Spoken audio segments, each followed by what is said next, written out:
तो धर्म के रास्ते पे चलना है तो आप अपने माँ बाप को की सेवा कीजिए, क्योंकि जो आज आप एग्जाम्पल सेट कर रहे हैं कल आपके बच्चे आपको वो देख रहे हैं। सो आपको अगर जो स्वर्ग में जाना है तो अपनी माँ का विशेष ध्यान रखिए।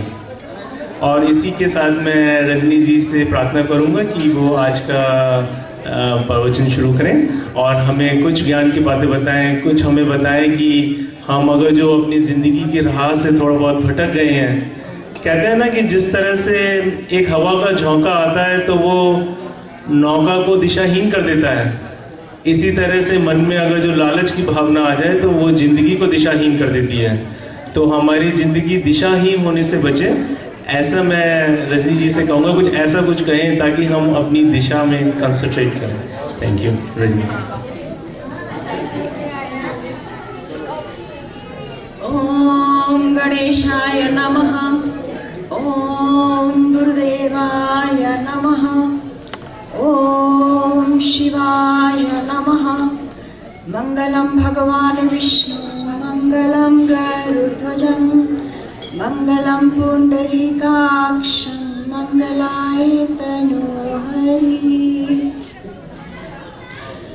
नारायणं नमस्ते नरं चैव नरोत्तमं, देवीं सरस्वती व्यासं ततो जयमुदीरये। वासुदेव सुतं देवं कंसचानूरमर्दनं, देवकी परमानन्दं कृष्णं वन्दे जगद्गुरुं, कृष्णं वन्दे जगद्गुरुं, कृष्णं वन्दे जगद्गुरुं। आदरणीय स्वामी जी, मैनेजमेंट कमेटी के सभी सदस्य और मंदिर में आए हुए सभी श्रद्धालु भक्तों को मेरा हार्दिक नमस्कार। सभी माताओं को हैप्पी मदर्स डे। एक बड़ी अजीब बात यह है कि हम आम जिंदगी में समझते हैं कि mothers that is feminine energy of the nature. प्रकृति और पुरुष से ये सारा जगत बना है। तो ध्यान से देखें, सोचें तो जो प्रकृति है वो फेमिनिन एनर्जी है। उस हिसाब से हर एक के अंदर ये फेमिनिन एनर्जी है और हर एक के अंदर ये मदरली जो डिविनिटी है वो छुपी हुई है। कहा कि किसी पुरुष के अंदर अगर थोड़ी सी भी फेमिनिन एनर्जी आ जाती है तो वो देवतुल्य हो जाते हैं अगर वो उसको इन्वोक करते हैं तो। एक बड़ी सुंदर पुस्तक किसी ने लिखी महात्मा गांधी के बारे में और कहा गांधी माय मदर, क्योंकि पूरी दुनिया में केवल एक इस ब्रह्मांड की जो नियंता है, पुरुष हैं वो केवल एक हैं, बाकी सभी स्त्रियां हैं। क्यों? क्योंकि सभी प्रकृति के अंग हैं। हम प्रकृति के अंग हैं। हमारे भीतर छुपी हुई विशुद्ध प्रकृति जिस वक्त प्रकट होती है, शक्ति के नाम से कहा उसे, कुछ शास्त्रों में उसको कुंडलिनी शक्ति भी कहते हैं। वही बहुत पवित्र होके फिर पुरुष से मिलवा देती है, परम पुरुष से।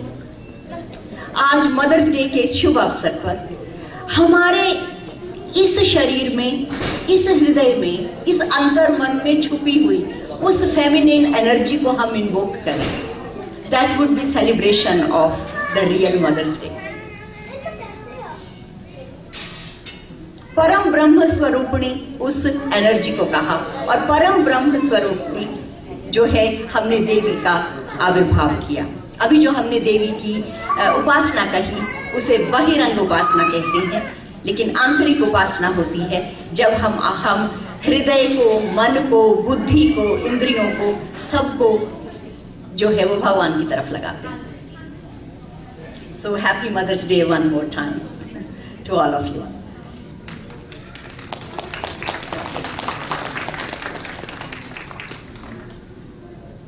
हमारा ये गीता का प्रसंग चल रहा है।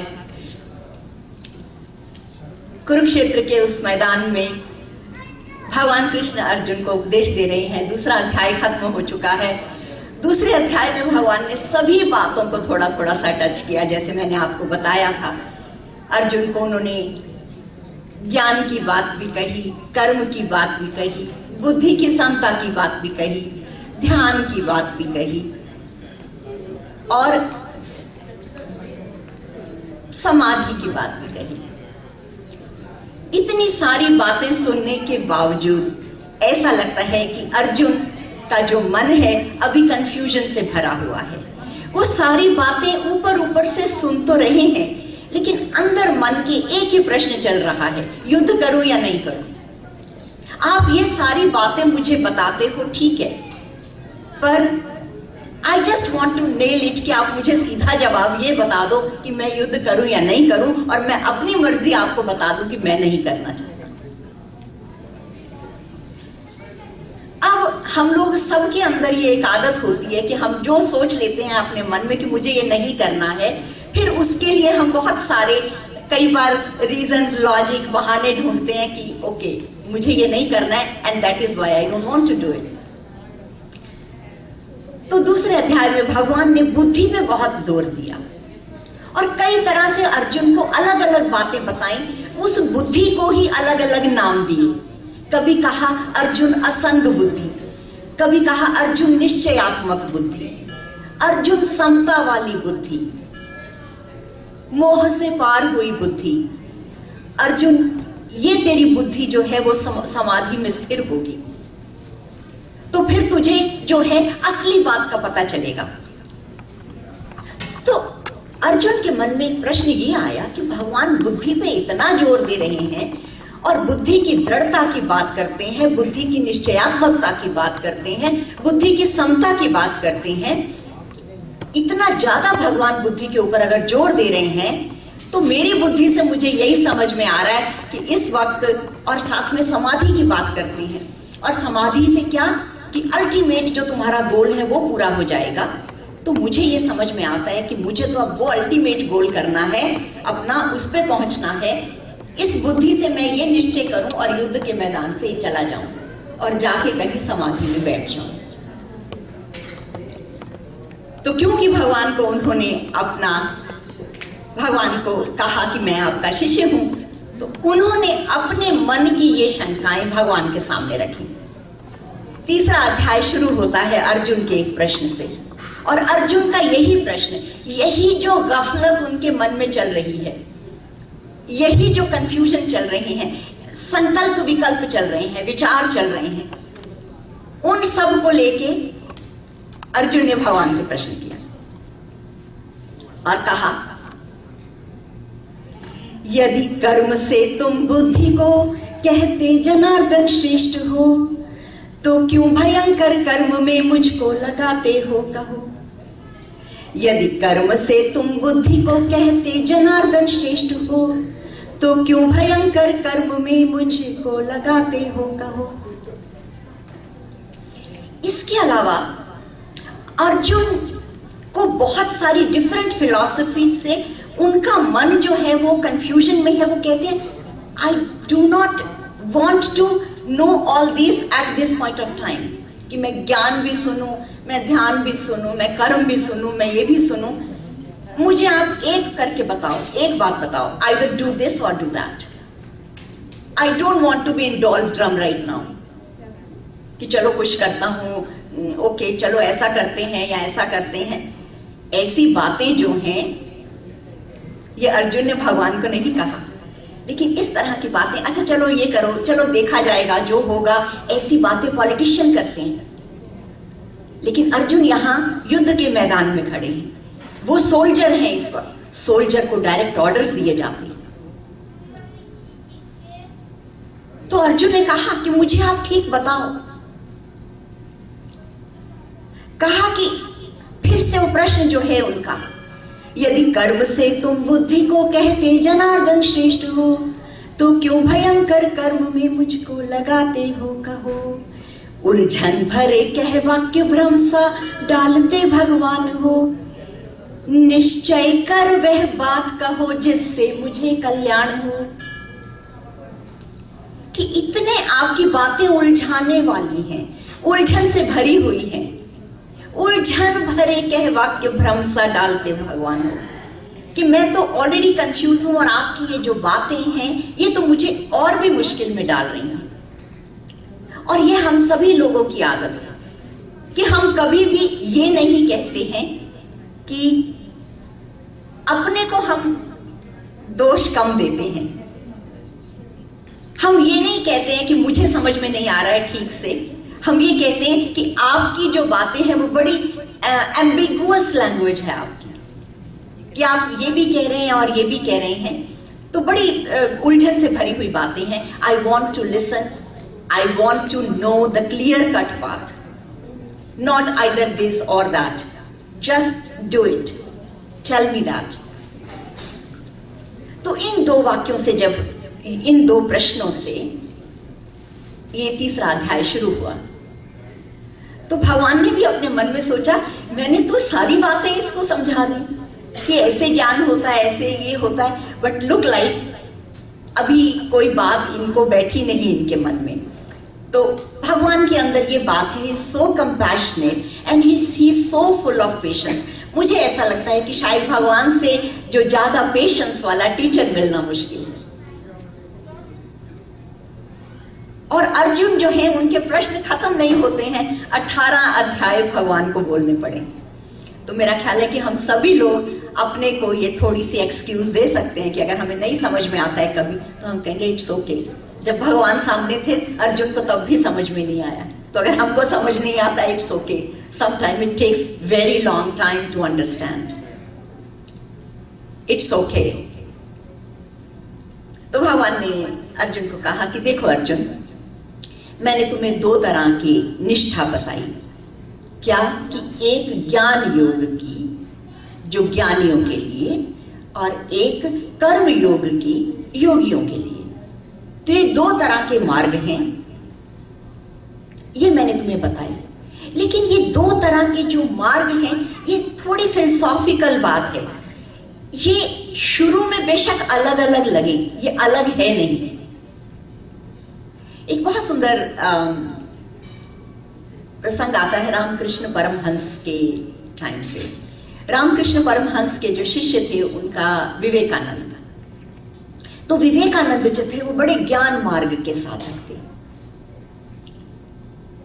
और रामकृष्ण परमहंस स्वयं काली के भक्त थे। तो भक्ति के अलावा और कोई बात करते ही नहीं थे। और जबकि जो विवेकानंद थे, आप जानते हैं कि he was the first one to come to America, और उनके एक लेक्चर से the whole Americans were stunned कि ऐसा योगी है भारत से आया हुआ। तो विवेकानंद से किसी ने पूछा कि ये कितनी कॉन्ट्रडिक्शन लगती है कि आप तो ज्ञान की बातें करते हैं और आपके गुरु बिल्कुल भक्ति में हैं। तो उस वक्त रामकृष्ण परमहंस ने कहा, और विवेकानंद ने भी जवाब दिया कि ये दो मार्ग हैं नहीं। शुरू में बेशक ये दो लगे, पर इनकी परिणति एक जगह होती है। ज्ञानी ज्ञान को समझते समझते भक्त हो जाता है, और भक्त भक्ति करते करते ज्ञानी हो जाता है। और यही बात कर्म योग के विषय में भी है।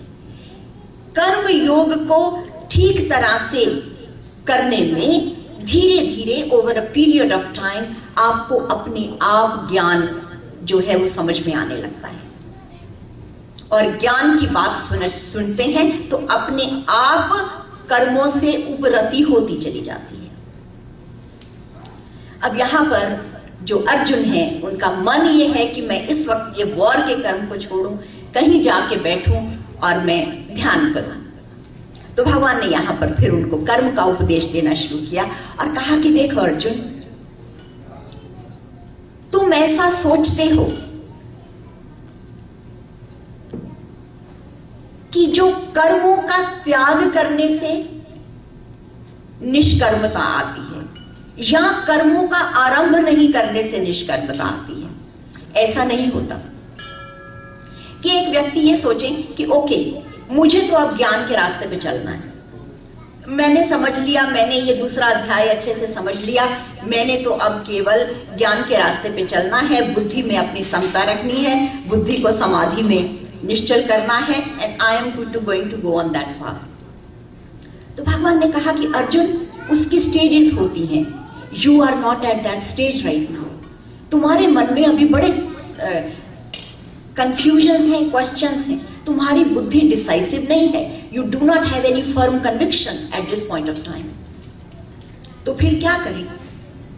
तो उन्होंने अर्जुन से कहा कि अर्जुन, तुम मान लो कि ऐसा तुम सोचो भी कि मैं ये समाधि का जो मार्ग है वो अख्तियार कर लूं, वो तुमसे होगा नहीं। तुम्हारा स्वभाव जो है वो तुमको लगा देगा दूसरे काम में। इसका आगे चल के भगवान ने इसकी डिटेल में बताई है स्वभाव के बारे में, कि कैसे जो प्रकृति है और किस तरह से जो स्वभाव है वो हमको कर्मों में लगाते हैं। लेकिन जस्ट फॉर एग्जाम्पल, एक मान ले मन से कि अर्जुन ने कहा okay, I am going to leave this war here, मैं यहां से जा रहा हूं, और जाके वो किसी पर्वत के ऊपर बैठ गए और उन्होंने कहा कि ओके, मैं तो यहां पे बैठ के अब तपस्या कर रहा हूं। फॉर एग्जाम्पल, कि ऐसा मान ले कि ऐसा हुआ, लेकिन अर्जुन का जो स्वभाव है वो क्षत्रिय स्वभाव है। अब मान लीजिए क्या हुआ, अचानक जंगल में बैठे हैं, तपस्या कर रहे हैं, उन्होंने देखा अचानक कहीं से एक छोटा सा हिरण का बच्चा खेलता हुआ सा आ रहा है, और तभी अचानक उनकी नजर पड़ी कि एक शेर वो आ रहा है, अरे वो तो ये बच्चे को खा जाएगा। कुछ ना चाहते हुए भी, बिफोर इवन ही थिंक, उनसे एक्शन क्या होगा, उसी वक्त वो अपनी समाधि से खड़े होंगे और सोचेंगे कि मैं कैसे इसको बचाऊं। क्षत्रिय स्वभाव है, वो सामने आ जाएगा, और जो उनकी तपश्चर्या है उसमें फिर भी। अभी उस दिन यहां पर शायद किसी भक्त ने कहा कि अभिमन्यु को जो की मृत्यु हुई है, वो बड़ी जो है, इट वॉज बिल्कुल दुष्कर्म जो है उसको कहना चाहिए वार के दौरान, वो जो अभिमन्यु की मृत्यु है। मान लीजिए उस वक्त वो वहां बैठे और कहीं से उन्हें यह समाचार मिलता है कि अभिमन्यु को इस तरह से मारा गया अन्याय से, फिर उनकी भुजाएं फड़कने लगती, ये कैसे हुआ, मेरे पुत्र की उन्होंने कैसे हत्या की, फिर वापस आ जाते। तो भगवान ये सब जानते हैं इनकी मनस्थिति। ये थोड़ी सी परिस्थिति को देख के इस वक्त परेशान हो रहा है, घबरा रहा है और सोच रहा है कि मैं यहां से चला जाऊं और जाके समाधि में बैठूं, ये बैठ नहीं पाएगा। तो इसलिए भगवान ने कहा कि देखो अर्जुन, तुम्हारे लिए इस वक्त, क्योंकि भगवान से पूछा उन्होंने, भगवान से कहा कि उलझन भरे कह वाक्य भ्रम सा डालते भगवान हो, निश्चय कर वह बात कहो जिससे मुझे कल्याण हो। तो भगवान से जब उन्होंने कहा कि आप निश्चय करके मुझे बताओ क्या करना है, तो भगवान ने कहा कर्म योग is right for you eight this point of time. अब उन्होंने जब ये कर्म योग बताया तो कर्म योग का साधन बताया कि कैसे कर्म योग जो है वो सदता है, क्योंकि हम सभी लोग घर पे काम करते हैं अपने, तो क्या हम लोगों को कर्मयोगी कहेंगे? कुछ लोग तो बहुत मेहनत से काम करते हैं, और हम जब यहाँ इस कंट्री में, वेस्टर्न कंट्रीज में आते हैं तो यहाँ तो वर्कaholic देखेंगे आप, इस तरह से काम करते हैं, ऐसा लगता है कि जैसे काम करते हुए उनको भूख की, प्यास की, निद्रा की, किसी चीज की चिंता नहीं रहती है। 12-12 घंटे, 15-15 घंटे, 16 घंटे यहाँ काम करते हैं लोग। आर दे कर्मयोगी? No. We need to understand कि कर्म जो है, कर्म योगी कैसे बना जाता है, निष्काम कर्म कैसे सदता है।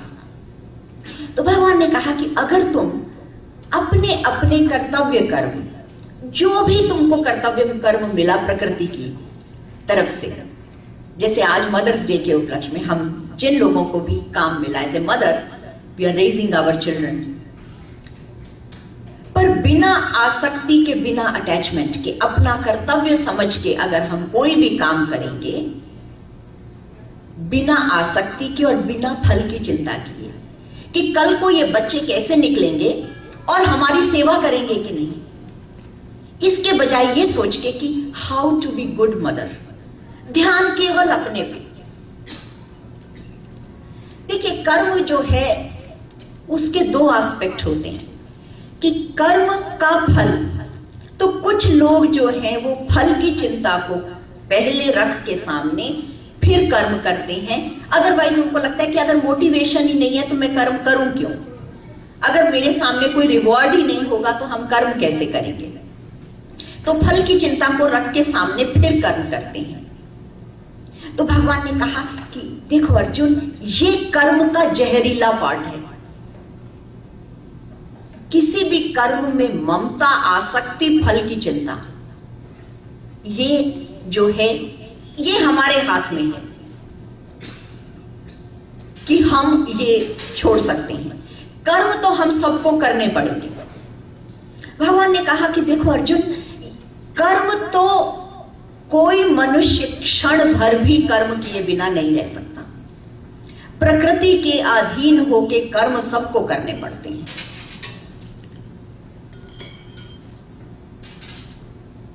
तो कोई एक व्यक्ति सोचे ये क्या बात हुई कि प्रकृति के अधीन कर्म करने पड़ते हैं।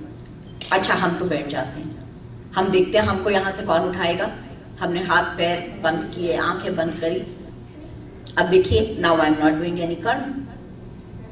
तो आप कैसे कहते हो कि क्षण भर भी कर्म प्रकृति का किए बिना नहीं रह सकता है।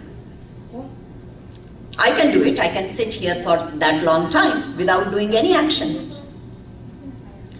तो भगवान ने कहा कि तुम इस चीज को समझो अर्जुन कि कर्म है क्या। क्या सीधे होकर बैठना कर्म नहीं है? आंखें बंद करना, सीधे होकर बैठना, गीता सुनना, ये सब कर्मों की श्रेणी में आते हैं। लेकिन ये तो कर्म फिर भी हैं जिनके ऊपर हमारा अधिकार है।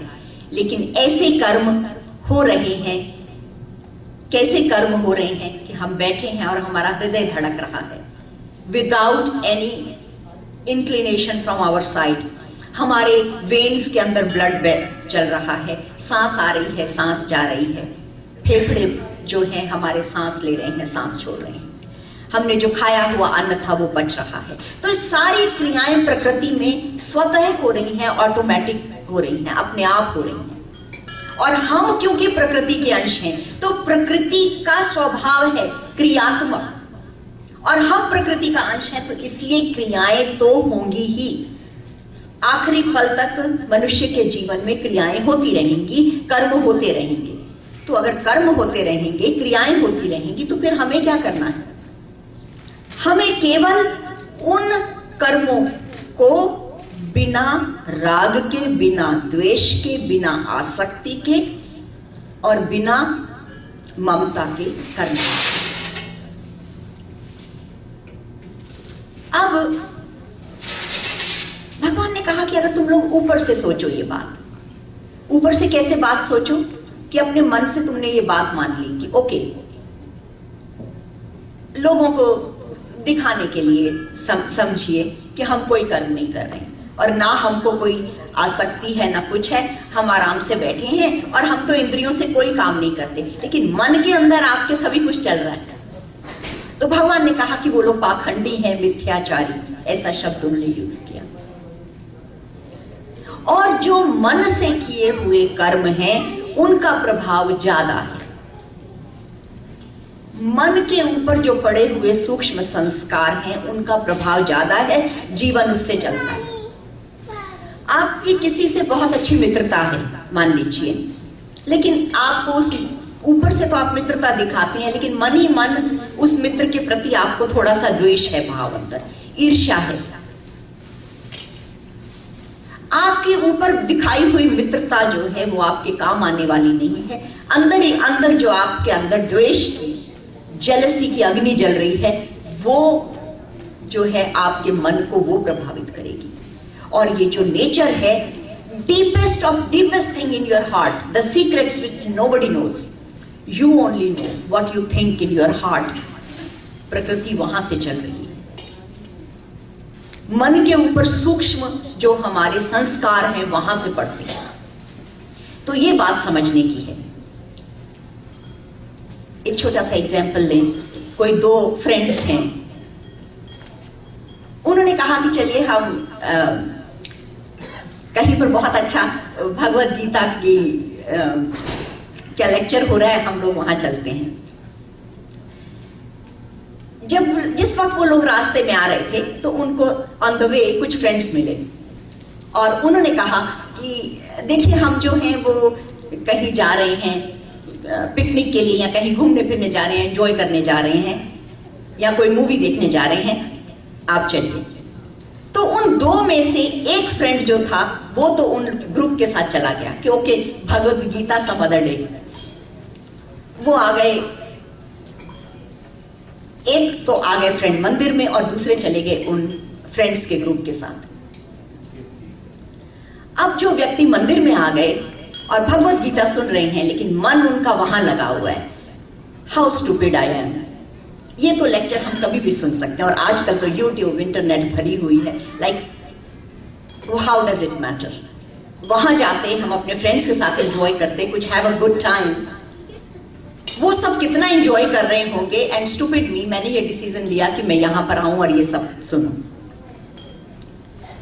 ऑन द अदर हैंड जो फ्रेंड वहां पर चले गए थे वो अपने मन में सोच रहे हैं स्टूपिड मी, उन जीवन की सत्यों को सुनने का मौका कितनी बार मिलता है, ये दूसरे सब इंजॉयमेंट्स तो हमेशा हमें मिलते रहते हैं, how often do I get chance to have the satsang. और मैंने उस सत्संग जैसी चीज को छोड़ के and what I am doing here, wasting my time.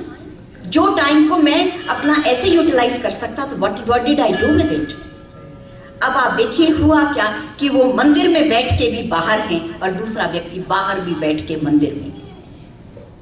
तो भगवान ने कहा कि मन से जो है, अगर तुम ये सोचते हो कि इंद्रियों को रोक लोगे तुम, लेकिन जो मन से किए हुए कर्म हैं, मन से सोची हुई बातें हैं, they are more powerful, they impact more on your life than what you actually does. तो कर्म बाहर से कहा भगवान ने कि तुम अपने शरीर से कर्म करो, लेकिन मन से जो है वो उनके अंदर अटैचमेंट मत रखो और उनके रिवॉर्ड की चिंता नहीं करो। तो भगवान ने ये जो दो मार्ग बताए, ज्ञान का और कर्म का, तो ज्ञान में क्या होता है कि जीवात्मा प्रधान होती है, कि आपने ज्ञान से सारी चीजों को समझना है, लेकिन कर्म में संसार प्रधान है, एंड संसार इज मोर स्थूल, वो ज्यादा फिजिकल है, आपको ज्यादा इंपैक्ट करता है। तो आप लोग जो हैं वो कर्म करते हुए ज्यादा समझ सकते हैं चीजों को, बशर्ते कि ज्ञान से। लेकिन धीरे धीरे जब आप अपने कर्तव्य कर्मों को करते जाएंगे बिना अटैचमेंट के, बिना रिवॉर्ड की चिंता किए, तो उसका फल क्या होगा? उसका फल होगा कि आपको धीरे धीरे ज्ञान होना शुरू होगा और फिर कर्मों से उपरति होगी। तो ये बात बड़ी कॉन्ट्राडिक्टरी सी लगी कि कर्मों से उपरति का मतलब कि अब आपको वो कर्म करने इतने पसंद नहीं है, इतने अच्छे नहीं लगते आपको कर्म करने को। लेकिन कर्मों का छोड़ना और कर्मों का त्याग और कर्मों से उपरति क्वालिटेटिवली बिल्कुल अलग बातें। कर्म आप करते रहे, एक व्यक्ति ने आलस्य में, प्रमाद में, आलस वर्ष काम छोड़ दिया कि मुझे नहीं करना है, it's too much botheration, it's too much work, उसने काम छोड़ दिया। और एक व्यक्ति ने कर्मों से उपरति हुई कि सारी उम्र काम कर लिया, बहुत हुआ, अब अपने लिए धन संचय भी हो गया, थोड़ा बहुत जो डे टू डे लाइफ की मेंटेनेंस है वो भी हो गई। I do not want to waste any more time in any activities for doing good for myself, let me do some selfless service। तो उसको कहते हैं कर्मों से उपरति होना। तो भगवान ने कहा कि जो असली कर्म योग है वो तुमको कर्मों की उपरति पे ले जाएगा, और ज्ञान जो है उससे जो असली ज्ञान है वो तुम उसको समझ सकोगे। और बहुत संसार में पकने के बाद, क्योंकि कभी कभी ऐसा होता है कि आप एक छोटा सा एग्जाम्पल लें कि एक बच्चे ने, कोई टीनेजर बच्चा, और वो आया ऐसे कहीं मंदिर में किसी सत्संग में गया, और वहां पर किसी महात्मा ने ये कहा कि तुम बेशक इतनी शिक्षा ले लो, ये दुनियावी शिक्षा है, पर जब तक तुम शास्त्रों का तुमको ज्ञान नहीं होता है, या जब तक तुमको भगवान की समझ में नहीं आती है, सारी शिक्षा बेकार है। मान लो किसी टीनेजर ने ऐसे सुना और उसने जाके अपने पेरेंट्स को कहा, यू नो व्हाट, वो महात्मा जी आप भी उनको बड़ा मानते हैं, वो कह रहे थे कि सारे जो है उसका शिक्षा बेकार होती है, एजुकेशन का कोई फायदा नहीं है, तुम भगवान का ध्यान करो, so I am not going to go college from college tomorrow. तो अब क्या बात हुई? क्या महात्मा जी की बात सही नहीं है? वो सही है, लेकिन उसके लिए नहीं। शिक्षा का अर्थ, दुनियावी शिक्षा का अर्थ हमें जीवन की अंतरंग साधना में मदद नहीं करेगा। ये बात बहुत परिपक्वता की है। एक पीएचडी, जो आज किसी व्यक्ति ने पीएचडी करी है, वो अगर ये बात कहते हैं कि किताबों में कुछ नहीं रखा, ज्ञान कहीं और से आता है, तो ये उनके अनुभव से, परिपक्वता से निकलता है। लेकिन एक अनपढ़ आदमी ये कहना शुरू कर दे कि शिक्षा का कोई महत्व नहीं है, तो उसके लिए ये बात बहुत गलत हो जाएगी। तो भगवान ने अर्जुन से कहा कि अर्जुन, तुम इस स्टेज पे अभी नहीं हो कि तुम कर्मों को छोड़ सको। अगर तुमको कर्म छोड़ भी दोगे इस स्टेज पे, हठ पूर्वक छोड़ दोगे, मूर्खता से छोड़ दोगे, इमोशनल होकर छोड़ दोगे, तो तुमको प्रकृति वापस आके जो है वो उसमें लगा लेगी।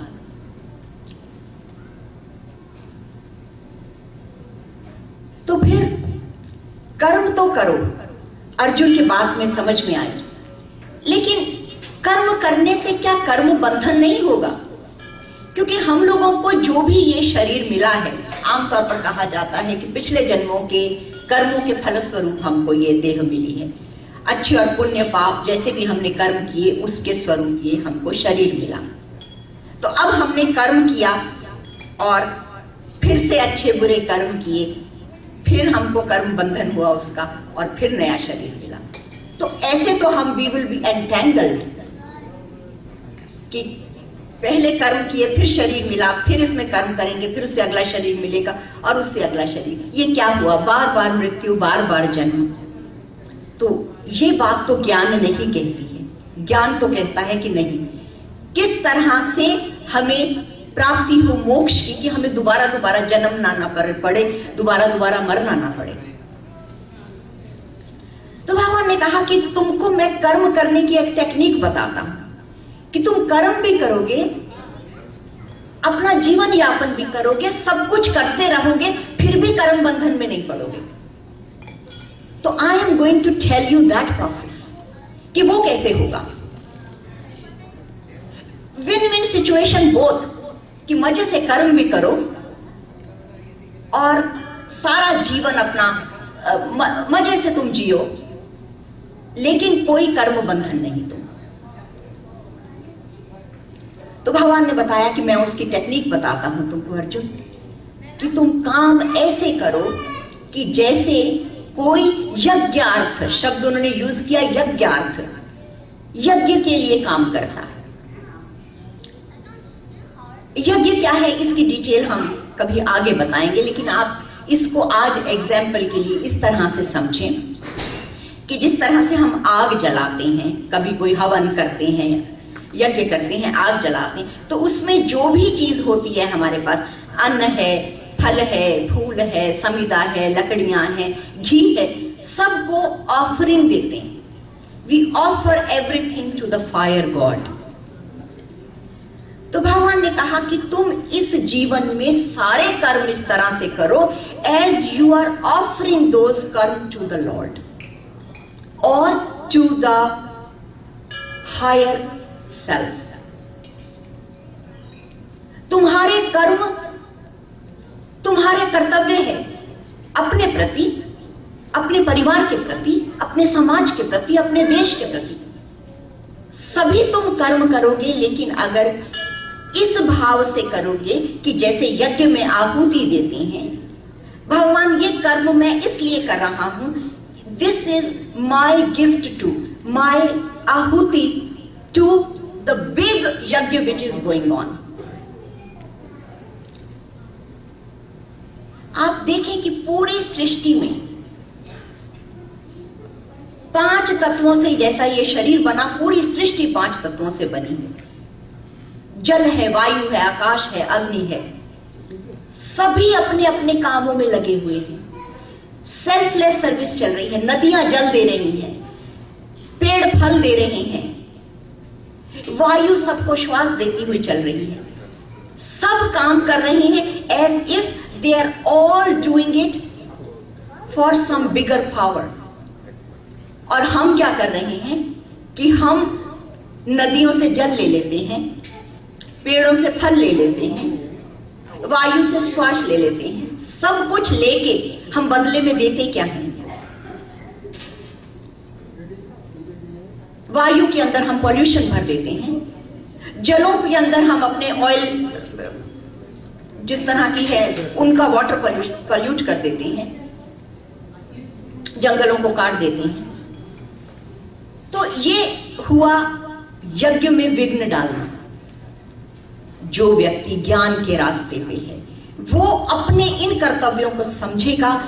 माई accountability towards me, my accountability towards the family, towards my society, towards my nation, and I am going to do the work in यज्ञ स्पिरिट। आज बहुत सा टाइम थोड़ा वहाँ चला गया, so we had lesser time today, पर फिर भी थोड़ी सी बातचीत कर लें। आप लोगों के पास कहीं पे भी कोई क्वेश्चन हो, किसी के पास भी any comment, any question, please you are more than welcome to. Mike है यहाँ पे, एनीबडी वांट्स टू।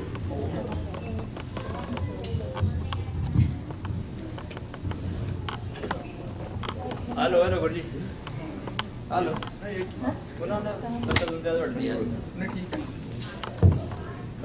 हेलो।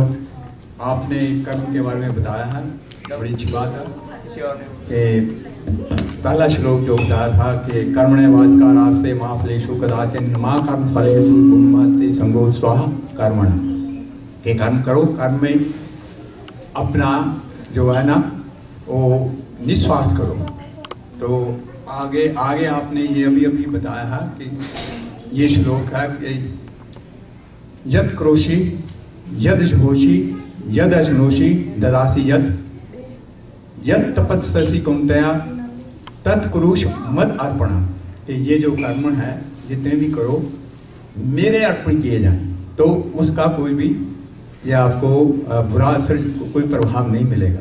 तो ये मेरे कमेंट्स हैं। और एक कमेंट्स है, आपने जो भगवान के विषय में कहा कि वो परम पुरुष हैं, केवल जो पुरुष हैं वो एक ही हैं। उसका एक छोटी सा दृष्टांत है मेरे पास में। जब मीराबाई जी वहाँ वृंदावन में गई थी तो उन्होंने हरिदास ठाकुर से मिलना चाहा था। तो जब उनका शिष्यों को जो पता लगा कि मीराबाई जी आपसे मिलने आई है, तो हरिदास ठाकुर ने कहा कि मैं स्त्री से नहीं मिलता। तब उन्होंने शिष्यों ने जाकर बोला कि गुरुजी ने बोला है मैं किसी स्त्री से नहीं मिलता। तब उन्होंने जवाब दिया कि मैं तो समझी थी कि केवल एक पुरुष तो एक ही है, दूसरा पुरुष कहाँ से आया। जी जी, बड़ा सुंदर ये जो है मीराबाई जो हैं उनके जीवन का ये बड़ा सुंदर दृष्टांत है। एक मंदिर में स्त्रियों का प्रवेश नहीं था, मना करते थे कि लेडीज नहीं जा सकती हैं इस मंदिर में, और मीरा चली गई तो कुछ लोग उनके साथ साथ हो गए थे ये देखने के लिए कि मीरा को मना कर देंगे वो लोग, how she is going to react. और मीरा जैसे ही पहुंची है मंदिर के दरवाजे पे, पुजारी ने कहा कि यहाँ पर स्त्रियों का प्रवेश नहीं है। मीरा ने उनको इस तरह से हटाते हुए कहा, स्त्रियों का प्रवेश नहीं है, मुझे तो पता चला था कि सिर्फ एक ही पुरुष है और वो है भगवान कृष्ण, बाकी तो सभी स्त्रियां हैं। और पुजारी उनकी बात सुन के नतमस्तक हो गए और उस दिन के बाद उस मंदिर में प्रवेश मिल गया। जी बहुत सुंदर ये प्रसंग है। हाँ जी, तो आपने बड़ा अच्छा से बताया कि पुरुष वो केवल एक ही है, भगवान श्री कृष्ण, बाकी प्रकृति है, बाकी प्रकृति है, which is the feminine energy of. हाँ या जी, भगवान है केवल परम पुरुष, और वो अपनी अष्टधा प्रकृति बोलते हैं इसको, कि 8 इसके अंग हैं इस प्रकृति से, जिसको लेके कि वो ये पूरा संसार का कामकाज चलाते हैं। और उसमें 5 ये जो है जल पृथ्वी वायु आकाश अग्नि, और 3 है मन बुद्धि और अहंकार। ये सब प्रकृति के अंग हैं, और इनको लेके भगवान जो हैं वो अपना ये संसार का कार्य चलाते हैं।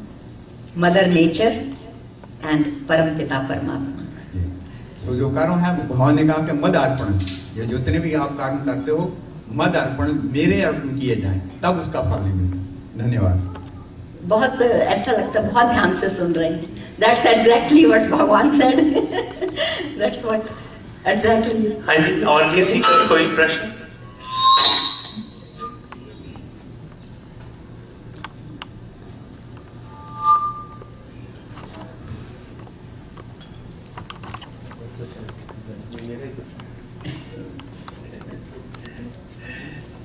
रजनी जी, हमेशा की तरह मेरा कोई ना कोई क्वेश्चन हमेशा रहता है। हो सकता है ये आज के प्रसंग से रिलेटेड ना हो, लेकिन फिर भी आज क्योंकि दिन ऐसा है तो मेरे मन में ये क्वेश्चन आ गया कि सभी जानते हैं कि कर्ण थे जो कुंती के पुत्र थे, और माता कुंती को ये शुरू से पता था कि कर्ण उनके पुत्र हैं, लेकिन युद्ध से ठीक पहले ही उन्होंने इस बात को क्यों कर्ण को डिस्क्लोज किया? क्या ये उनका निजी स्वार्थ था? बड़ा सुंदर प्रश्न है, लेकिन महाभारत का प्रश्न है। मैं भगवद गीता, ये महाभारत के दौरान हुआ। ये जानना चाहते हैं कि क्या आपका, मेरा ख्याल क्वेश्चन ये होगा कि कुंती ने क्या पार्शियलिटी की? Yes. अर्जुन के साथ एक माँ होते हुए। जी, वो जो कर्ण है वो उनके पुत्र थे विवाह से पहले के। मुझे मालूम नहीं उस वक्त कैसी परिस्थितियां रही होंगी। सिंगल मदर्स वर रिस्पेक्टेड और not respected at that point of time, क्योंकि हर समाज के अपने नियम होते हैं। हमारे भारत में कई चीजें हम लोगों के टाइम पे, और 20 साल पहले चले जाएं तो इतनी मान्य नहीं थी जितनी वेस्टर्न समाज में, इस पाश्चात्य देश में बहुत बहुत खुलापन है यहाँ पर हर चीज का। तो जिन चीजों को यहाँ बिल्कुल साधारण समझा जाता है, भारत में उनको उतना अच्छा नहीं माना जाता। तो ये हर समाज के अपने जो है कुछ नीति नियम होते हैं, और मुझे ऐसा लगता है कि उस समाज में जिस वक्त कुंती का शादी से पहले, विवाह से पहले उन्होंने कंसीव किया कर्ण को, और तो नेचुरली जो बच्चे उन्होंने सामाजिक स्थिति से, सामाजिक के हिसाब से पाल पोस कर जिनको बड़ा किया है, उनके प्रति उनका झुकाव ज्यादा रहा होगा, ऐसा हमारा ध्यान है। पर अगर हम इसके मेटाफोरिकल अर्थों में जाएंगे तो ये बात का बिल्कुल दूसरा आयाम होगा। उसके बारे में हम जरूर कभी बात करेंगे। जी, क्योंकि कर्ण सूर्य पुत्र हैं, जो उन्होंने कंसीव किया वो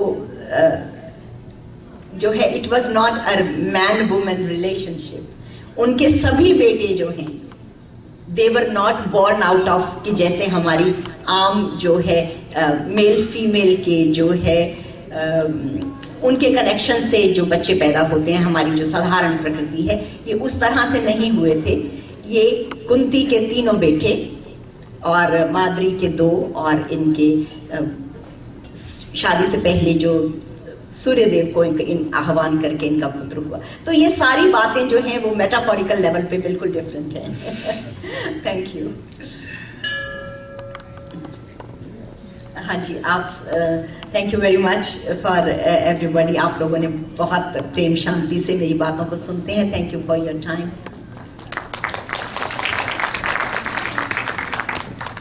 अब मैं आपको जो मंदिर के आने वाले कार्यक्रमों के बारे में बता दूं। जो सबसे पहला कार्यक्रम मंदिर का है वो 15 मई को, फ्राइडे को, भजन उसमें माता की चौकी है बाय गोगी फैमिली, और जिन्हें स्वर्ण कुमार मेहता के नाम से जाना जाता का नाम है उनका, बट पॉपुलैरिटी उनकी गोगी फैमिली के नाम से है। तो उनकी तरफ से माता की चौकी है फ्राइडे को 15 मई को, और प्रीति भोज का भी आयोजन है। और इसके अलावा 16 मई सैटरडे को कुलदीप जी की तरफ से भजन कीर्तन का आयोजन है, और ये दिन का कार्यक्रम है भजन कीर्तन का, और इसमें भी प्रीति भोजन की व्यवस्था है। और जब प्रीति भोज की बात चली है तो आज का प्रीति भोज स्वयं भगवान की तरफ से है। आज आप प्रीति भोज भगवान की तरफ से लीजिएगा, क्योंकि भगवान किसी को अपने घर से खाली हाथ नहीं भेजता है। वैसे मैं इस बात को एंकरेज करूंगा कि आप लोग भगवान को ज़्यादा तकलीफ ना दें, क्योंकि हम लोग ऑलरेडी इतना सब कुछ भगवान की दिए को हम एंजॉय कर रहे हैं। तो कभी कभी हमें भगवान को ड्रेस देना चाहिए और प्रीति भोज हमें खुद ही कराना चाहिए। अपने घर के कार्यक्रमों को, अपने सुख दुख को मंदिर में बांटना चाहिए, क्योंकि दान करना इट्स ए काइंड ऑफ, ये ईश्वरीय ध्यान है। इससे आपको शांति मिलती है, इससे आप में पॉजिटिव एनर्जी आएगी। और इसके अलावा जो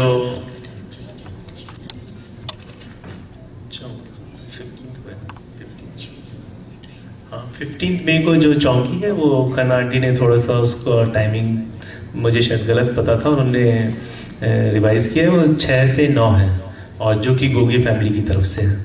और इसके अलावा आज जो सीनियर्स का प्रोग्राम है वो 2 बजे शांति निकेतन में एक वीडियो दिखाया जाएगा। वो लोग शायद अभी रिसेंटली पनामा कनाल क्रूज पे गए थे, तो उसका एक पूरे वीडियो और फोटोज दिखाई जाएंगी। तो आप सब लोग आमंत्रित हैं वहाँ पे, और हमेशा की तरह चाय और स्नैक्स का भी प्रबंध है। अब मैं रजनी जी से प्रार्थना करूँगा कि वो प्लीज़ आरती का आगाज़ करें।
Hare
Swami